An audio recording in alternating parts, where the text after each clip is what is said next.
मणिपुर के कई हिस्से हिंदुओं से खाली हो गए हैं और वहां पे क्रिश्चियन टेररिस्ट जो कुकी हैं, अलगाववादी, आतंकवादी, वो बाकायदा हथियार लहरा के जश्न मना रहे हैं।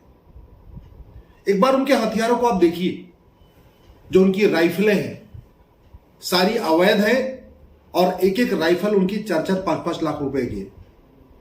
सवाल यह है कि भारत के अंदर इतना अवैध हथियार कहां से आ गया और भारत के अंदर इतना महंगा हथियार कहां से आ गया। मैं बार बार कहता हूं, जो काला धन होता है ना, ये काले काम के उपयोग में आता है। जब तक काला धन खत्म नहीं होगा, विदेशी चंदा खत्म नहीं होगा, हवाला खत्म नहीं होगा, अलगाववाद खत्म नहीं होगा। एक बात और, यह अलगाववाद हमारी राष्ट्रीय सुरक्षा के लिए खतरा है ना, और राष्ट्रीय सुरक्षा के लिए कानून है, उसको बोलते हैं national security act, NSA. Manipur में कितने अलगाववादियों के ऊपर एनएसए लगाया गया? हमारे पास यूएपीए है, जहां देश की एकता अखंडता को खतरा हो वहां पे यूएपीए लगाना चाहिए। ये जो मणिपुर में कुकी कर रहे, जो ये क्रिश्चियन ऑर्गेनाइजेशन है, जितने भी जो रेडिकल क्रिश्चियन ऑर्गेनाइजेशंस है, ये तो देश की एकता अखंडता के लिए खतरा पैदा कर रहे हैं। इसमें कितने के खिलाफ यूएपीए लगाया गया? जो कुछ मणिपुर में हो रहा है अलगाववादियों के द्वारा, सीधा सीधा देशद्रोह है वो।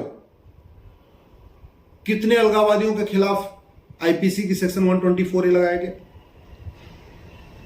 जो कुछ यहां मणिपुर में कर रहे हैं अलगाववादी, पैसे के लिए कर रहे हैं और पैसे से कर रहे हैं। उनको पैसा मिलता है इसी काम के लिए और उसी पैसे से हथियार खरीदते हैं, उसी पैसे से ये वहां के हिंदुओं को पलायन करवा रहे हैं। कितने अलगाववादियों की 100% प्रॉपर्टी जब्त हुई? कितने अलगाववादियों के घर पे बुलडोजर चलाया गया? कितने अलगाववादियों के ऊपर एनएसए लगाया गया? कितने अलगाववादियों के ऊपर गैंगस्टर एक्ट लगाया गया? कितने अलगाववादियों के ऊपर देशद्रोह की धारा लगाई गई? कितने अलगाववादियों के ऊपर यूएपीए लगाया गया? क्या मणिपुर में स्पेशल कोर्ट बनाई गई कि अलगाववादियों का मुकदमा फास्ट ट्रैक कोर्ट में होना चाहिए? कितने अलगाववादियों का नार्को पॉलीग्राफ ब्रेन मैपिंग हुआ जिससे पता चले कि इन अलगाववादियों को कौन कौन समर्थन कर रहा है, इन अलगाववादियों की फंडिंग कहां से आ रही है? जब नार्को पॉलीग्राफ ब्रेन मैपिंग होगा तभी तो पता चलेगा कि इन अलगाववादियों के तार कहां कहां जुड़े हुए हैं, किन किन देशों से जुड़े हुए हैं, किन किन आतंकवादी संगठनों से जुड़े हुए हैं, किन किन पॉलिटिकल पार्टियों से जुड़े हुए हैं, कौन कौन नेता इनको प्रोटेक्ट कर रहा है। ये तो तभी पता चलेगा ना जब इन अलगाववादियों का, जो मणिपुर में कुकी अलगाववादी हैं, आतंकवादी हैं, इनका narco polygraph brain mapping test होगा। मैं बार बार कहता हूं, ये पूर्वोत्तर के जो अलगाववादी हैं, इनको खत्म करने का एक ही तरीका है, भारत में 1 नेशन 1 टैक्स। 1 नेशन 1 टैक्स लागू कर दे, पूर्वोत्तर में अलगाववाद खत्म हो जाएगा। और पूर्वोत्तर में अलगाववाद के साथ साथ उड़ीसा, छत्तीसगढ़, महाराष्ट्र में जो नक्सली है, माओवादी, ये भी दम तोड़ देंगे, खत्म हो जाएगा। नक्सलवाद, माओवाद भी खत्म हो जाएगा। 1 नेशन 1 टैक्स लागू कर दे, जिहाद बहुत कम हो जाएगा। 1 नेशन 1 टैक्स लागू कर दे, कश्मीर का अलगाववाद बहुत खत्म हो जाएगा। 1 नेशन 1 टैक्स लागू कर दे, जासूसी गद्दारी बहुत कम हो जाएगी। 1 नेशन 1 टैक्स लागू कर दे, पूर्वोत्तर के अलगाववादी संगठन खत्म हो जाएंगे। 1 नेशन 1 टैक्स लागू कर दे, छत्तीसगढ़ के या बाकी जो उत्तर प्रदेश में या महाराष्ट्र में जो नक्सली माओवादी खत्म हो जाएंगे। 1 नेशन 1 टैक्स का मतलब सारे के सारे टैक्स खत्म, इनकम टैक्स खत्म, जीएसटी खत्म, टीडीएस खत्म, सेल टैक्स खत्म, वैट खत्म, सारे टैक्स खत्म। 1 नेशन 1 टैक्स का मतलब केवल एक टैक्स। क्या करना पड़ेगा? 100 रुपए से बड़ी नोट बंद करना पड़ेगा, तब 1 नेशन 1 टैक्स सफल हो पाएगा, नहीं तो सफल नहीं होगा। जीएसटी का मतलब 1 नेशन 1 टैक्स नहीं होता। जीएसटी के बावजूद भी 10 तरीके के टैक्स और चल रहे हैं। वैट आज भी चल रहा है, सेल टैक्स आज भी चल रहा है, कस्टम एक्साइज आज भी चल रहा है, इसके अलावा इनकम टैक्स आज भी चल रहा है, टीडीएस आज भी जमा करना होता है, 10 तरीके के टैक्स और चल रहे हैं। तो अभी जीएसटी को 1 नेशन 1 टैक्स नहीं कहना चाहिए। आज भी भारत में बहुत सारे टैक्स चल रहे हैं। 1 नेशन 1 टैक्स का मतलब सारे टैक्स खत्म कर दीजिए। लागू कैसे करना होगा? 100 रुपए से बड़ी नोट बंद कर दीजिए, 5000 रुपए से महंगे सामान का कैश लेन देन बंद कर दीजिए। और ये संभव है कैसे? भारत में 80% लोग पर डे 100 रुपए से कम खर्च करते हैं। 100 रुपए से बड़े नोट की उनकी जरूरत नहीं है। जो ज्यादा खर्च करते हैं उनके पास एटीएम, पेटीएम, भीम, UPI, debit card, credit card है। भारत में 48 करोड़ जनधन खाता खुल चुका है। जनधन खाता गरीबों का खुलता है, इसका मतलब गरीब से गरीब दलित आदिवासी भी बैंक से जुड़ चुका है। गरीब दलित आदिवासी महंगा सामान नहीं खरीदता। जिन सामान्यतया वो 1000 रुपए का सामान, 1500 का सामान, 2000 का सामान, ऐसे सामान खरीदता है जिनकी एमआरपी 2000, 3000, 4000 रुपए हो। मोबाइल भी खरीदता है तो 2000 वाला खरीदता है, कोई स्मार्टफोन नहीं खरीदता। और जो स्मार्टफोन खरीदता है, स्मार्टफोन जिसको चलाना आता है, स्वाभाविक सी बात है वो एटीएम पेटीएम चला ही लेगा। उसके पास भी रुपए कार्ड तो है ही है। 5000 रुपए से महंगे सामान का कैश लेन देन बंद हो जाए, 50,000 रुपए से महंगी प्रॉपर्टी को आधार से जोड़ दिया जाए। ये जो पूर्वोत्तर के अलगाववादी जो पूरे हिंदुओं को पलायन करने के लिए जिन्होंने मजबूर किया है, इनके बड़े बड़े बंगलों हैं, इन्होंने बड़ी बड़ी कोठियां खरीद रखी हैं, फार्म हाउस खरीद रखे हैं। बहुत सारे अलगाववादियों, नक्सलियों, माओवादियों के फ्लैट तो दिल्ली में है, नोएडा में है, गाजियाबाद में है, गुड़गांव में है, फरीदाबाद में, मुंबई में। ये कहने को अलगाववादी हैं, एक्चुअल में इनका मेन धंधा पैसा कमाना, उगाही करना होता है। पूर्वोत्तर में तो जितनी फैक्ट्री है, जितने बिजनेस हैं, पेट्रोल पंप हैं, जो कुछ भी नॉर्थ ईस्ट में होता है, सबसे इनका 10% महीने का कमीशन आना।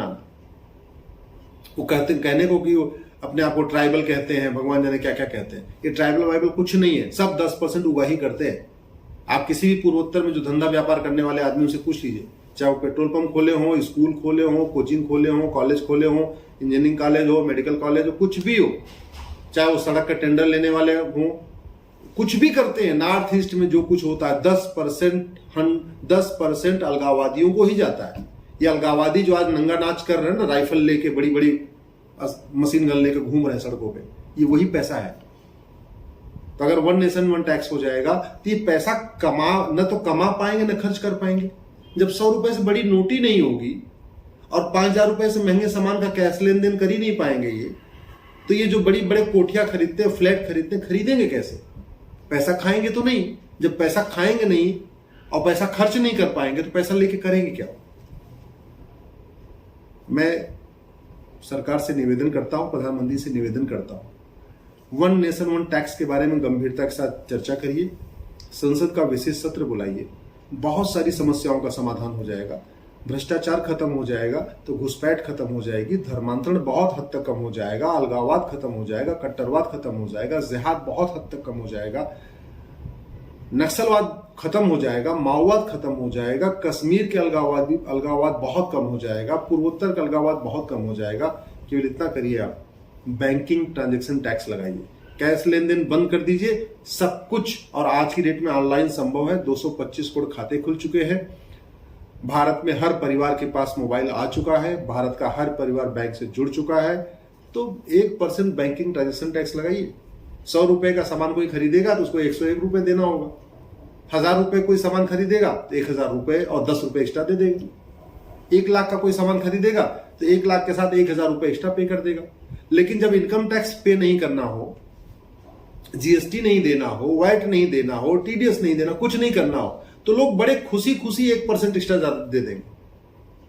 और जैसे ही ये सब कुछ ऑनलाइन हुआ, क्योंकि जितने अवैध काम होते हैं वो ऑनलाइन नहीं होते, कैश में होते हैं। अलगाववादी जो 10% कमीशन लेते हैं, कैश में लेते हैं। काला धन जो लेते हैं, कैश में आते हैं। हवाला का धंधा कैश में चलता है। नक्सलियों, माओवादियों की फंडिंग कैश में होती है। जिहादियों की फंडिंग कैश में होती है। कुकी अलगाववादियों की फंडिंग कैश में होती है। जब कैश ही नहीं होगा तो ये सब अलगाववादी संगठन करेंगे कैसे? इनकी फंडिंग होगी कैसे? यदि आपको मेरा वीडियो ठीक लगा हो, इस वीडियो को कम से कम 10 लोगों को फॉरवर्ड करिएगा। अगर आपका कोई जानने वाला आईएएस है, आईपीएस है, प्रोफेसर है, जज है, सांसद है, विधायक है, उसको जरूर फॉरवर्ड करिएगा। याद रखिए, पार्टियों से ऊपर देश, देश से ऊपर हमारा संस्कृति। भारत की संस्कृति बचेगी तभी आप बचेंगे, हम भी बचेंगे, हमारा परिवार बचेगा, हमारी आने वाली जनरेशन बचेगी। नहीं तो देखते ही देखते 85 देश क्रिश्चियन कंट्री हो गए, 57 देश इस्लामिक कंट्री हो गए, और हिंदुओं के लिए कोई एक भी देश नहीं बचा। न हिंदुस्तान बचा, न नेपाल बचा, सारे देश खत्म हो गए हैं। अभी भी अगर भ्रष्टाचार के खिलाफ आवाज नहीं उठाएंगे, भ्रष्टाचार मुक्त भारत की बात नहीं करेंगे, और भ्रष्टाचार मुक्त भारत तभी होगा जब 1 नेशन 1 टैक्स हो।